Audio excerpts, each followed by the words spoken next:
Minecraft एक मस्त game है, लेकिन बहुत सी ऐसी चीजें हैं जो कोई भी सेंस नहीं बनाती हैं। लेकिन वीडियो में आगे बढ़ने से पहले वीडियो को लाइक कर दो और चैनल को सब्सक्राइब कर दो। माइनक्राफ्ट में वाटर के अंदर मैग्मा ब्लॉक हमेशा आपको नीचे की तरफ खींचता है, जबकि कैंप फायर को देखो गर्म हवा हमेशा ऊपर की तरफ जाती है और ये सोल सैंड आपको नीचे की तरफ खींचती है, लेकिन वाटर के अंदर ये आपको ऊपर कैसे भेज देती है। माइनक्राफ्ट का वर्ड सिस्टम पूरा सेंसलेस है। जैसे आप 6 प्लैंक से 3 डोर्स आसानी से बना सकते हो, लेकिन ट्रैप डोर बनाने पर आपको 2 ट्रैप डोर मिलते हैं, जबकि एक डोर से ट्रैप डोर आधा होता है। वूल का इस्तेमाल करके मशरूम काओ से आप अनलिमिटेड मशरूम स्टू बना सकते हो, लेकिन ये काओ इतनी मशरूम लाती कहाँ से है, इसका जवाब मोज़ैंग के पास भी नहीं है। माइनक्राफ्ट में जब भी बारिश होती है तब आप लोग इलाइट्रा का इस्तेमाल करके अगर बादल के ऊपर जाते हो तो यहाँ पे तब भी बारिश होती रहती है। इसका मतलब ये बारिश स्पेस से हो रही है। माइनक्राफ्ट का बायोम सिस्टम काफी अजीब है। जैसे कभी कभी डेजर्ट बायोम के बगल में आपको एक स्नोवी बायोम देखने को मिलती है और एक हॉट बायोम के बगल में एक कोल्ड बायोम का होना तो बिल्कुल ही इलॉजिकल है। अगर आप एक ट्री की पहली वुड तोड़ते हो तो पूरा ट्री गिरता नहीं है, लेकिन जब आप पूरे वुड्स को तोड़ लेते हो यहाँ पर ये लीव्स ऊपर रुकी रहती हैं और थोड़ी देर बाद ग्रेविटी नाम की चीज वापस आती है। कॉबवेब्स काफी खतरनाक होते हैं क्योंकि अगर आप इनमें फंस जाते हो तो निकलना मुश्किल हो जाता है, लेकिन आप स्वॉर्ड और शेयर का यूज करके इजीली निकल सकते हो, लेकिन ये कोई सेंस नहीं बनाता है। माइनक्राफ्ट वाटर लॉजिक काफी बेकार है। जैसे अगर मैं यहाँ पर वाटर डालता हूँ तो ये सीधे उस गड्ढे की तरफ जाएगा, जिससे आपका रेडस्टोन बिल्ड खराब हो सकता है। लावा और वाटर मिलकर ये 3 ब्लॉक्स बनाते हैं और ये सब प्लेसमेंट पर डिपेंड करता है, लेकिन क्या ऐसा रियल लाइफ में होता है? बिल्कुल नहीं। माइनक्राफ्ट पुराने वर्जन में आप फायर से चेन मेल आर्मर को क्राफ्ट कर सकते थे, जो पूरा ही सेंसलेस था, लेकिन चेन मेल आर्मर की रेसिपी अभी तक क्यों नहीं ऐड करी है, जबकि आप लोग चेन आसानी से बना सकते हो। लावा को वाटर के अंदर डालना इम्पॉसिबल है, लेकिन कॉल्ड्रॉन का इस्तेमाल करके आप लोग लावा को वाटर के अंदर रख सकते हो, जो टोटली सेंसलेस है। नेदर के क्रिमजन स्टेम्स पर आग लगाने से भी आग लगती नहीं है, जो काफी अच्छी बात है, लेकिन आप इसे कैंप फायर बना सकते हो जो जलने लगता है। लेकिन वेट, ये तो फायर प्रूफ था ना। रेडस्टोन सिग्नल्स को आगे बढ़ाने के लिए रिपीटर्स का यूज करते हैं, लेकिन इसमें से पावर सोर्स कहाँ से आता है? और अगर इसमें पावर है तो ये रेडस्टोन को पावर क्यों नहीं दे पाता है? कॉबल स्टोन का टेक्सचर ज्यादा टूटा हुआ है, लेकिन पता नहीं क्यों स्टोन का हार्डनेस कम है और कॉबल स्टोन का हार्डनेस ज्यादा है। इसका मतलब ये कॉबल स्टोन टूटने में ज्यादा टाइम लगाता है। माइनक्राफ्ट में स्टोन के साथ आप हवा में फ्लोट कर सकते हो और ऐसे लगता है जैसे ग्रेविटी नाम की कोई चीज नहीं है, लेकिन सैंड और ग्रेवल में ग्रेविटी नाम की चीज कहाँ से आ जाती है ये किसी को नहीं पता। एक्सेलोटल पानी में काफी तेजी से तैर लेते हैं, लेकिन जमीन में इनकी स्पीड धीमी हो जाती है और अगर आप इन पे लीड लगाते हो तो ये तेजी से भागने लगते हैं। इसका मतलब एक्सेलोटल आलसी होते हैं। ओशन के बीच में कॉल्ड्रॉन रखते हो तो यहाँ पे वाटर फिल नहीं होता है, आपको वाटर बकेट का इस्तेमाल करना पड़ता है, जबकि ओशन में चारों तरफ वाटर भरा हुआ है। अगर कोई मॉब जल रहा है तो आप उसके ऊपर ब्लॉक लगाकर उसे सनलाइट से बचा सकते हो, लेकिन अगर आप कॉबवेब का यूज करोगे तो अब ये सनलाइट से कैसे बच रहा है? अगर आप वाटर में लैडर लगाते हो तो आप नॉर्मल लैडर से भी तेजी से ऊपर जा सकते हो, लेकिन वेट, वाटर में आपका वेट बढ़ता है तो ये स्पीड कैसे बढ़ रही है? एक आयरन पिकेक्स से आयरन को आसानी से तोड़ सकते हो, एक कॉपर पिकेक्स से कॉपर को आसानी से तोड़ सकते हो, लेकिन एक गोल्ड पिकेक्स से गोल्ड को तोड़ना इम्पॉसिबल क्यों है? माइनक्राफ्ट में आपने फिशिंग तो करी ही होगी, लेकिन आप एक ब्लॉक के होल से इनफिनिट फिशिंग कर सकते हो, लेकिन इसमें इतनी ढेर सारी फिश आ कहाँ से रही है? आपने स्नो गोलम और आयरन गोलम को तो स्पॉन किया ही होगा, लेकिन अगर आप पंकिन पहले लगाते हो और बाद में स्नो लगाते हो तो अब ये स्नो गोलम स्पॉन नहीं होगा, और ऐसे ही आयरन गोलम के साथ होता है। माइनक्राफ्ट में आप फेंस के ऊपर जंप करके नहीं जा सकते हो, लेकिन अगर आप कारपेट लगाते हो तो आप जंप करके जा सकते हो, लेकिन ये कोई सेंस नहीं बनाता है। या आपने कभी बीकन बनाया है? अगर हाँ तो आपको मालूम होगा इसको बनाने के लिए ऑब्सीडियन लगता है, लेकिन बीकन को हैंड से ब्रेक कर सकते हो, लेकिन फिर ऑब्सीडियन को डायमंड पिकेक्स से क्यों तोड़ते हैं? फ्रॉस्ट वाकर ऊपर के वाटर को फ्रीज कर देता है, लेकिन पता नहीं क्यों ये वाटर के अंदर काम ही नहीं करता है। माइनक्राफ्ट में TNT और क्रीपर काफी खतरनाक होते हैं, लेकिन एक लीफ ब्लॉक आपको ब्लास्ट से होने वाले डैमेज से बचा लेता है। माइनक्राफ्ट माइनक्राफ्ट बेडरॉक एडिशन में आप पिस्टन से हॉपर और चेस्ट को मूव कर सकते हो, लेकिन जावा एडिशन में पता नहीं क्यों ये वर्क ही नहीं करता है। अगर आपके पास एंडर पर्ल है तो आप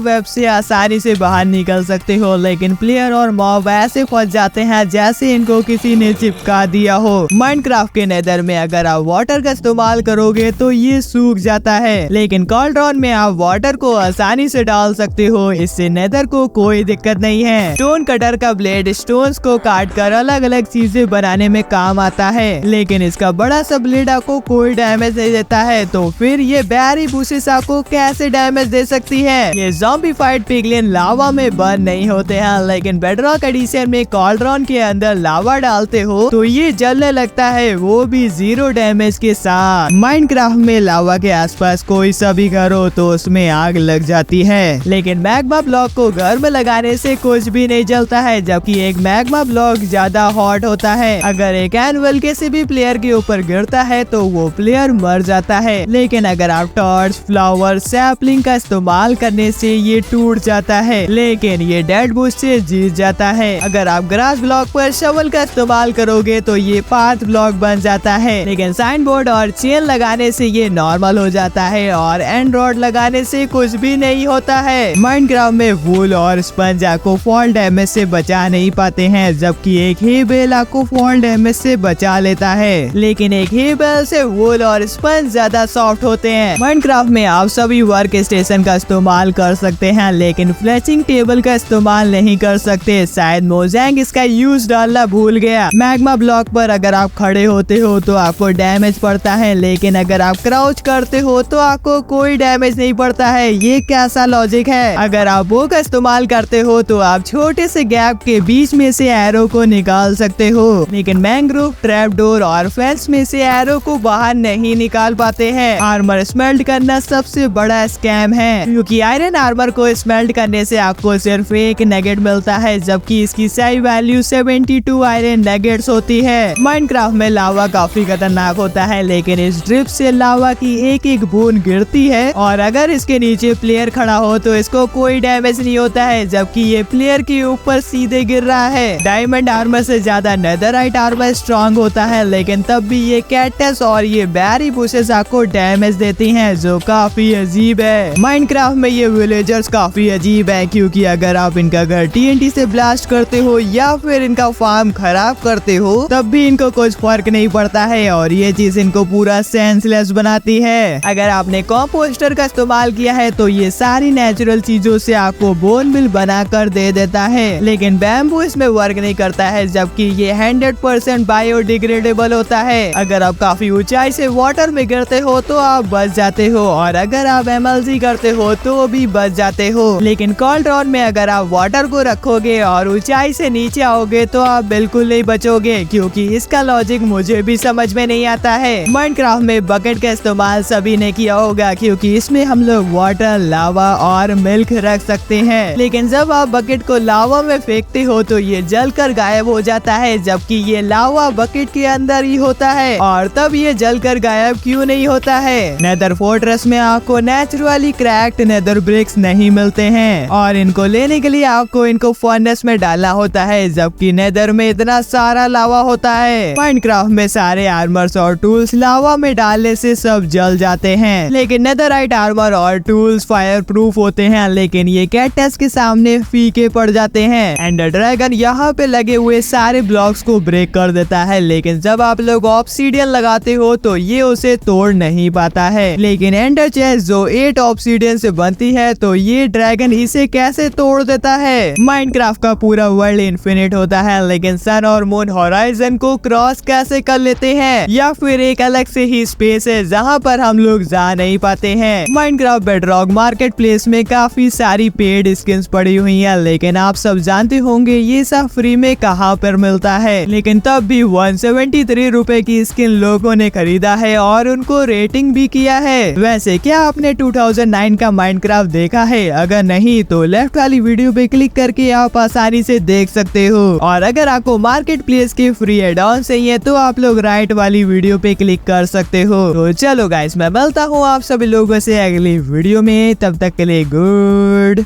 बाय।